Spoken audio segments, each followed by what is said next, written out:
He came back with cauliflower. I was perplexed. I didn't know the evolution of spinach has gone that fast So I asked him, I said, what happened to my spinach? He goes, we are out of spinach. I said, why you give me cauliflower? I said, I'm doing you a favor. I had to be careful not to use words I would have used otherwise. I realize this is a young man, but this is an issue we have in Tanzania. We are a service-based country, but we don't know anything about services. So I took the matter to my own hand, opening this company called the Tanzania American Company. And I'm very proud to say my first customer was the Tanzanian Embassy in Washington, D.C. And the reason for that, we've been asked every day to be ambassadors for Tanzania, which need to advertise Tanzania. But if our customers go to the embassy, don't get good service, that's the first port of entry. So I thank you, Mama Mulamula, for allowing me to come and talk about customer service. One of the things we talk about, for an average American, there's no difference between a giraffe in Zimbabwe, Tanzania, or Kenya. It doesn't matter. The difference is the service you provide to that customer. So we need to be aware of this. In researching for this program for the embassy, we learned that government agencies across the globe, they rank poorly in customer service. They have monopoly in many services, including passport issuance, marriage certificate, DMV, driver's license. But I took it personally because this is Tanzania. I want to represent it the way it should be. And if all the embassies in Africa and DC, they're performing poor, we need to move the Tanzanian embassy above them. This is the reason I went to talk to them. We talk a number of things. We're going to continue to do this, and we'll continue to bring this business to fruition. On top of that, we're working with Mr. Singili and the organization to improve the customer service and continuous improvement. Dada Farida, where are you? You had poor service. I got you back. You need to talk to me.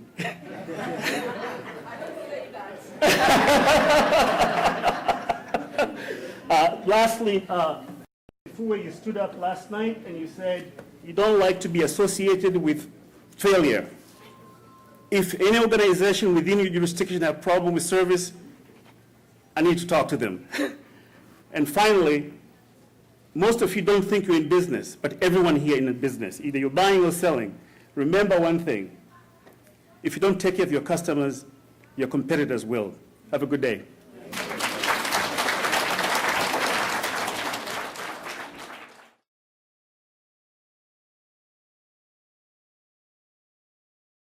Karibuni sana. My name is Dr. Lyongai Mbilini. Even though I am a Dakota secretary, and I'm proudly to be one, for the next hour, my role here is as researcher, scholar, who focuses on violence against women research. And I'm very happy and honored to be moderating this session. This year, when we were planning the convention, we really listened to the diasporans in America. We did feedback surveys from the last several conventions and asking about what's working well and what can we improve in. And one of the things we heard and we agreed is that as much as we do want to hear from our government officials in Tanzania, let's also let them know about what we're doing so they can be proud of all the skills that we have amongst us, and also so we can have a better conversation about how we can have an impact on our country. I'm very proud of this program, not only because I was directly in charge of developing it with a team of several members, but because, as you've noticed, I hope, we've really reflected that feedback that we've received. It's about empowering the diasporans in the US while making bridges with Tanzania. We've had a mix of that on pretty much all the panels. In addition to the focus on, I guess I'm getting too close, on empowering, I'm not touching it, I'm getting too close. In addition to focusing on empowering diasporans in America, this year we also had another emphasis that is even personal to me, and that's about empowering women and children. This is the first time that we have a panel on women and children and health, and I'm so happy for that. And as you've noticed since yesterday, through all the panels, whether it's about investment, whatever the topic is, I hope you've noticed we've had more women than we've ever had across all the panels. So without further ado, because we do not have that much time and we are trying to catch up, right now I'm going to introduce our panelists. And I've asked them to please only take about 7 minutes to present on your organization or project and focus on highlights. What are the take-home messages you want people to take with them? After this convention, our work is not done, those of us who are planning it. We have more work, and that is putting together proceedings. We have detailed proceedings of the last 3 conventions, and we're going to be continuing with that tradition. That's why the rapporteurs table, when we're all together, is very busy. Wengine wana type, wengine wanaandika kwa mikono. Because we put together a big book, over 200 pages every time. And that includes, for the most part, the presenters' presentations. If you have handouts, if you have other information you want to share, we'll include it. So today, on these panels, we just ask you to focus on what are the take-home messages. You can do a quick overview, but detailed overview, people can read at their leisure after, when they go on vacation after this convention, or another time. So I'll be holding them to that 7 minutes, and for the panelists, I will be giving you a 2-minute little flag, and when you have 30 seconds, it's going to say wrap, and then that means just try to wrap it up again. Even if you didn't finish what you wanted to say, there'll be chances to do that, because we are going to have networking later, and there's going to be detailed proceedings as well. Karibuni sana. I will just quickly introduce the panelists, and then they'll get started. First, we'll start with Ongara from the Ministry of Health and Social Welfare, who will speak on the current status of maternal and child health in Tanzania. And then we will hear from Tausi Swedi from Childbirth Survival International. Nasor Ali, Kaka Nasor, kwapi? He'll be joining us. He was organizing the Eid festivities this morning, and I hope he'll be able to join us still. Otherwise, we can catch up with him later. Dr. Ngula is here, and he will go after that. Nadasha Nengani is here. Nasor? Where? Oh. Dr. Ngula will speak about healthcare and information. Nasor! Karibu. I'm not sure if Tanzanite ladies made it, but I hope they will be joining us today. And then we have Auntie Matilda Tarimo, who's here representing UWT MC. Karibu, Karibu Dr. Ongara.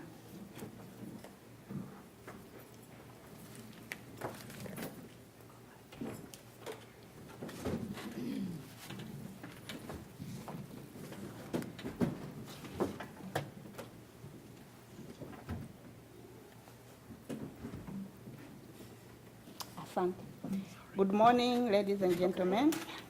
All protocols observed. My presentation will be on current status of maternal and child health and private sector engagement in the health sector in Tanzania. My presentation outline will be Tanzania healthcare system, progress towards MDGs, MDG 4 and MDG 5, and key issues, policy, legal frameworks, and strategies on private sector engagement, private sector contribution, public-private models, achievements on partnership, investment opportunities in the health sector. I won't go through all this outline I have mentioned here. I'll go quickly to the Tanzania health service system. How is the Tanzania health system? The Tanzania health system is a decentralized system whereby we have a tertiary level, we have secondary level, and we have the primary level. The primary level, we have dispensaries, health centers, and district hospitals. At the secondary level, we have regional referral hospitals, and at the tertiary level, we have national hospitals and zonal hospitals. And all these levels, we have public and private providers of services. I would like just to say on progress on reduction of child mortality. This is according to the Tanzania Demographic and Health Survey of 1999 to 2010. How is the situation in Tanzania on maternal and child health? On child health, the under 5 mortality rate stands at 81, and the we have moved from 147 per 1,000 live births to 81 per 1,000 live births. We are faring well in under 5 mortality, but we are not faring well in newborn and infant mortality. We have reached 26 from 32 per 1,000 live births to 26 for the newborn health and for the newborn death. And for the infants, we have moved from, that is from 1999, we have moved from 99 per 1,000 live births to 51 per 1,000 live births. So you can see that even with UN estimates, we are faring well in under 5 mortality reduction, but we are not faring well in newborn health.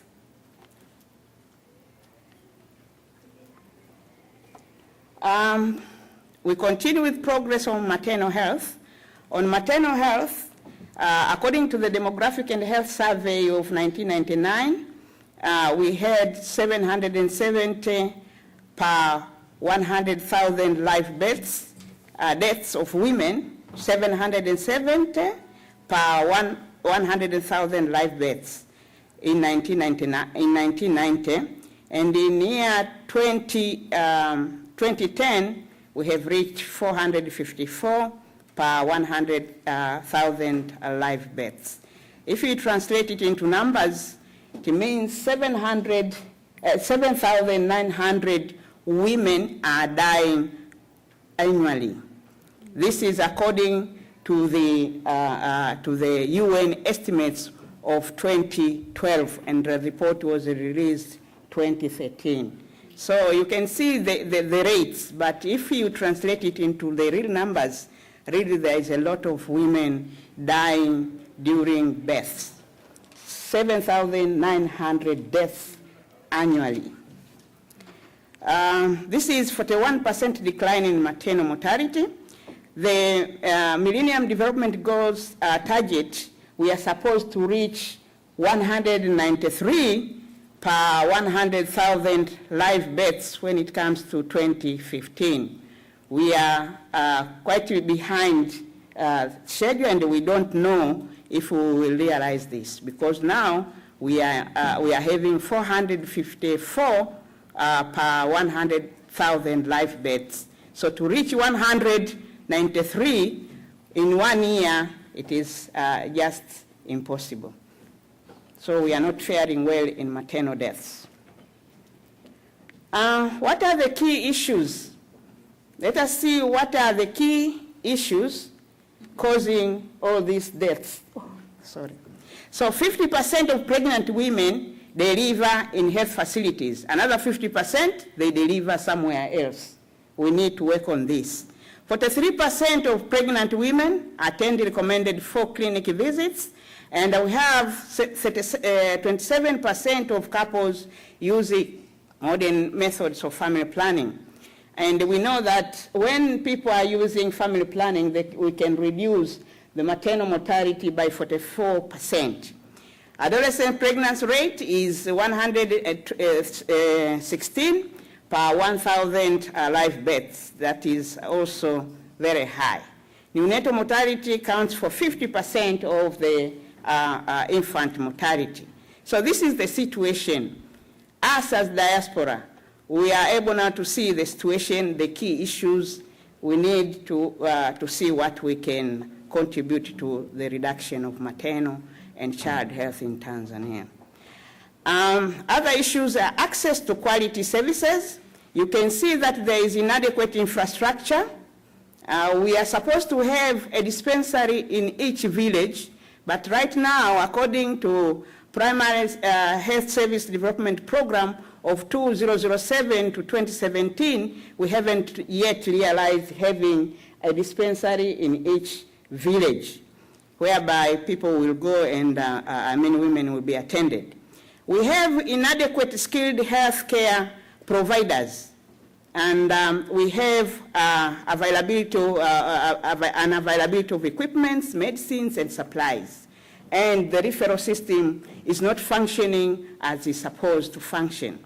So we have also, outside the health system, care-seeking behavior also for people. They are waiting for their, for example, a pregnant mother will wait for the husband to come even if he has problems. So care-seeking behavior also is a problem. Inappropriate beliefs and practices and low education levels. Yesterday you heard from our Ambassador Sefue that there is low education levels, that the illiteracy rate is going high. Even with women, it's worse, that there is low education levels. So these are the issues. So us as diaspora, tuangalie jinsi gani ya kuweza kusaidia kupunguza vifo hivi.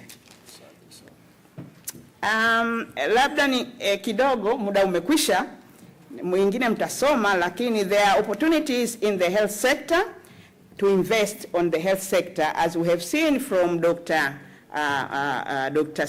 Crispin Makula having a dialysis center in Dar es Salaam.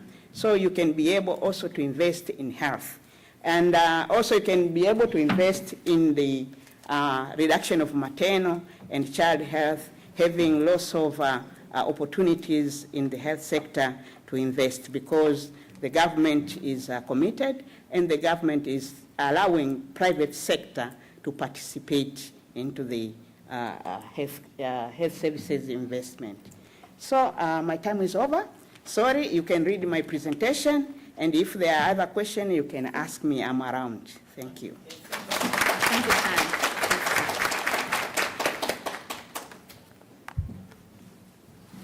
Thank you so much, Dr. Ongara, for laying that foundation for us and letting us know what are the stats, the issues, and what we need to work on.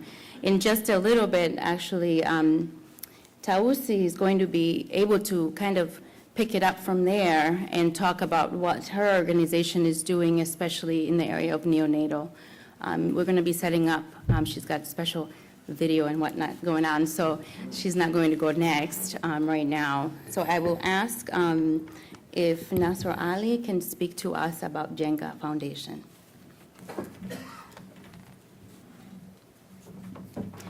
Oh, so sorry, real quick, I didn't mention this earlier. We are going to have another guest on the panel from, oh, where is that?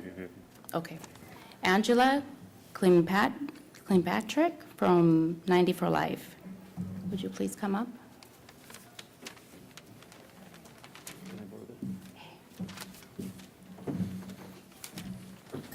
Good morning, ladies and gentlemen. Idin Baraka. My name is Nasr Ali Basalama. I'm the founder and director of Jenga Tanzania Foundation. It is an honor to stand here before you to share with you about Jenga.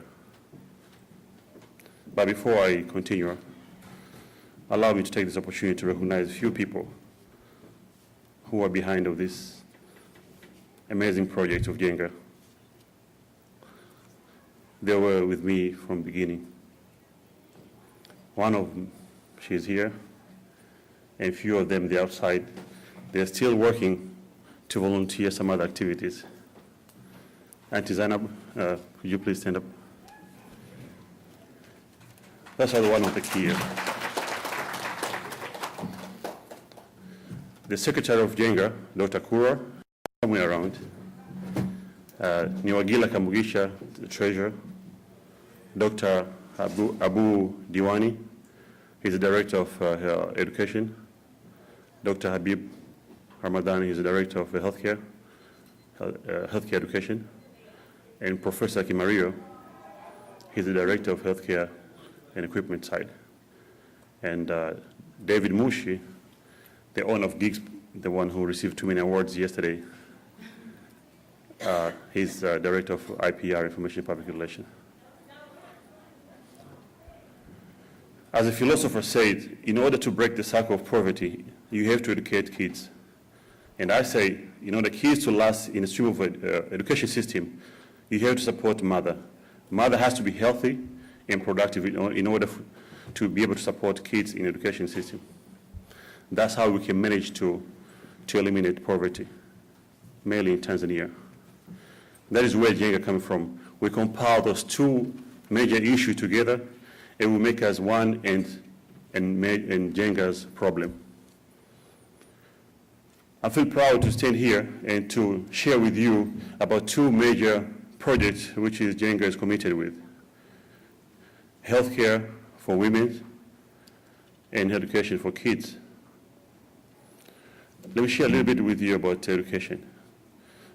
As we all know, in our country, one of the big struggle or dilemma we have is education material.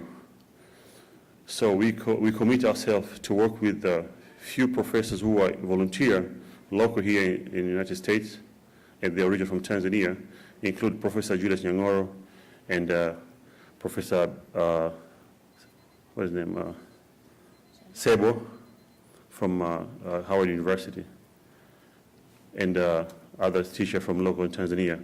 Our mission is to compile education material from standard 1 to standard 7 and to transform, to put them in software. When we hand one laptop to the child, we give them material from standard 1 to standard 7. That will cut down the cost of education material and will standardize education system in Tanzania, and it is doable. And that's one of our commitment. And our second commitment is in healthcare. Right now, Dr. Habib Ramadan is in Tanzania to implement the first ever project, which we just finished. And this project was conducted with Dr. Habib and Dr. Diwani. We locate malaria diagnosis kit, which is, it can be done in-house by yourself. You don't need to seek for professional or to go to a healthcare center. As the procedure is like when you do the reading of blood sugar. Very simple, very accurate. The accuracy is 95 to 100%. It's better than the material, the equipment we use right now in hospital in Tanzania. Very cheap, it's 50 cents per kit. But our mission is to provide for free, mostly in underprivileged communities in Tanzania. Can we do it? Yes. Yes, we can. Yes, we can. That's our mission. And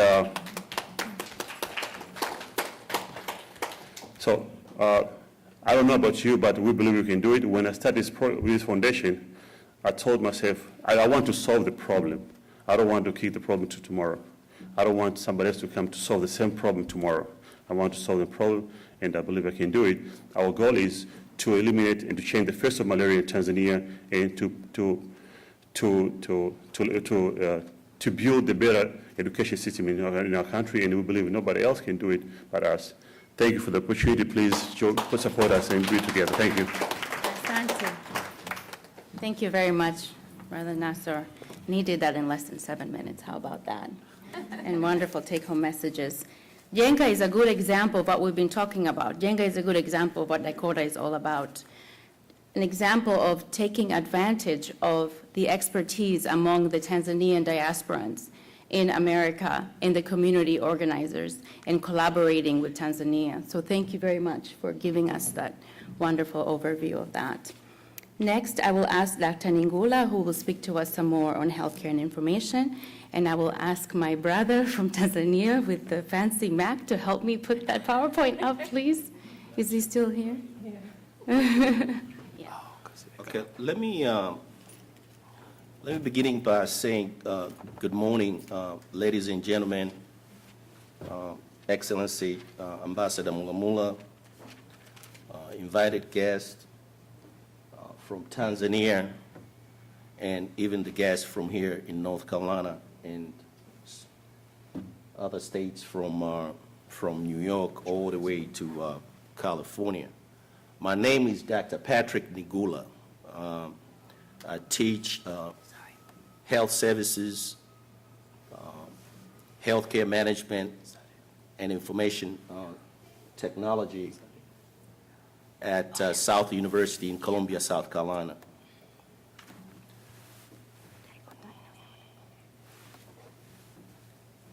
Let me begin by talk about the health services systems, particularly in Tanzania. Dr.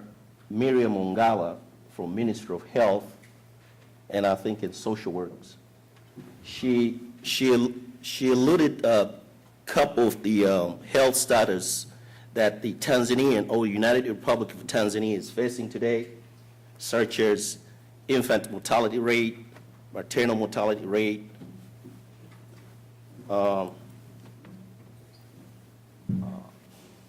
fertility rate, and so many health issues that the Tanzanians are facing today. And she has called for the diasporas to find the measures to correct those issues that they face in Tanzanians today. But one of the issues, or one of the measures that I would highlight it, because I do have a lot of PowerPoint. You know, professors, when they start talking, they'll just continue talking, but I do have only 5 minutes to speak here. I'll talk a little bit about the process, structure, and outcome with respect to the health services, particularly in Tanzania. This is my opinion or suggestions with respect to the healthcare systems in Tanzania. They need to look at structure or the organizations of the healthcare systems, such as the facilities. She's just mentioned about the structures and organizations of the healthcare systems. Tanzania started from the village, district, regional, and referral systems. They need to define the indicators that they can measure and look and see what areas they need to improve with respect to the access to care, quality of care, and in terms of the cost and expenditures of health services in Tanzania. One thing, though, that they have done in Tanzania recently, I'm not going to repeat it, is they improve or change a little bit with respect to including the private sectors. And we do have the financing mechanism now with respect to the programs that they have implemented. But they need to go further, and they need our help in terms of the suggestions, ideas, because if you look at the numbers of the infant mortality rate and maternal rate, it's significant, very high.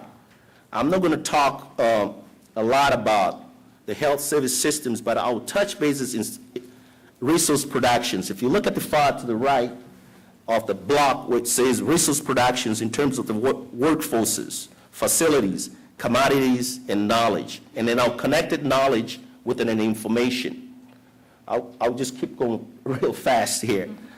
In terms of the workforces, the Tanzanian government and the private sectors, what they need to do, they need to partner and collaborate it and find and accelerated programs that will help to reduce the adequacies of the workforces in terms of the physicians, specialists, nurses, medical assistants, and etc. Another thing is they need to integrate the medical care and public health.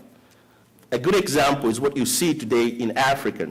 We're still struggling with the infectious diseases. And at the same time, you see the trend of chronic disease is continuous going up. So what we need to do is we need to capture the trend. We need to find the measures that will help either to reduce the infectious disease and at the same time to watch the increase of the chronic disease such as cardiovascular disease. And if you see the lifestyles of many of the Tanzanians today has significantly changed. We need to emphasize in physical activities, balanced diet, and sleep well. We need at least to have 8 hours. Let me conclude. Let me conclude in terms of economic support and management, right quick. If you see at the management, the block where it says management in terms of the planning, administration, regulation, and registrations. And Dr. Ongala, let me echo Dr. Ongala. They've done a significant numbers of efforts in terms of the public healthcare strategic planning for 2015, is that correct? Yes. So they have indicated some measures that they will measure there. This is in terms of planning and administrations, things like the governance, democracies, what else? There's so many indicators there, but they need to look at those indicators and shares with the private sectors and find the tools that will be able to reduce in terms of the infant mortality rate, maternal mortality rate, and chronic and infectious disease. Let me conclude. As you see the slides there on those two screens, it shows the continuum of health services. Tanzanians today, in Tanzanians, what we need to do, we need at least to adapt the continuum of health services as you see there, from the prenatal care over to the palliative care. We need to start looking at health promotions, primary disease preventions, all the way to long-term disease. As you can see, I think yesterday, Ambassador Sefue mentioned that the life expectancies in Tanzanians today is over 61.3, if my numbers are correct. Thank you for listening, and if you do have any questions, I'll be happy to share with you. Thank you again. Thank you so much, Dr. Ningula. Really,